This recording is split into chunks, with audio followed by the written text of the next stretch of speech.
حضرت ابو سعید خدری رضی اللہ تعالیٰ عنہ فرماتے ہیں کہ رسول اللہ صلی اللہ علیہ وآلہ وسلم نے سیدہ کائنات حضرت فاطمہ رضی اللہ تعالیٰ عنہ سے فرمایا، اٹھو، اپنا جانور قربان ہوتے ہوئے دیکھو، کیونکہ اس کے خون کا پہلا قطرہ زمین پر گرنے سے پہلے تیرے سابقہ تمام گناہ بخش دیے جائیں گے۔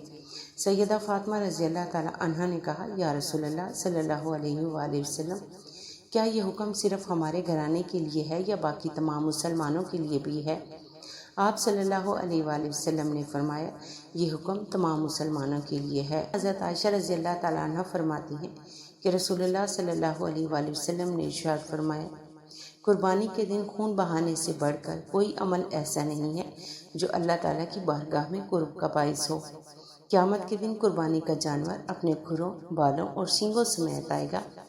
جانور کا خون زمین پر گرنے سے پہلے اس کی قربانی اللہ تعالیٰ کی بارگاہ میں قبول کر لی جاتی ہے، اس لیے خوش دلی کے ساتھ قربانی کیا کرو۔ المصطفیٰ بن کٹ فرماتے ہیں کہ رسول اللہ صلی اللہ علیہ وآلہ وسلم نے ارشاد فرمایا، اللہ تعالیٰ کی بارگاہ میں سب سے مقرب ترین دن قربانی کا دن ہے، اس کے بعد قربانی سے اگلا دن ہے۔ نبی اکرم صلی اللہ علیہ وآلہ وسلم کے پاس 5 یا 6 اونٹ آئے، وہ ایک دوسرے کے اوپر گر رہے تھے کہ حضور صلی اللہ علیہ وآلہ وسلم سب سے پہلے کس کو ذبح کریں؟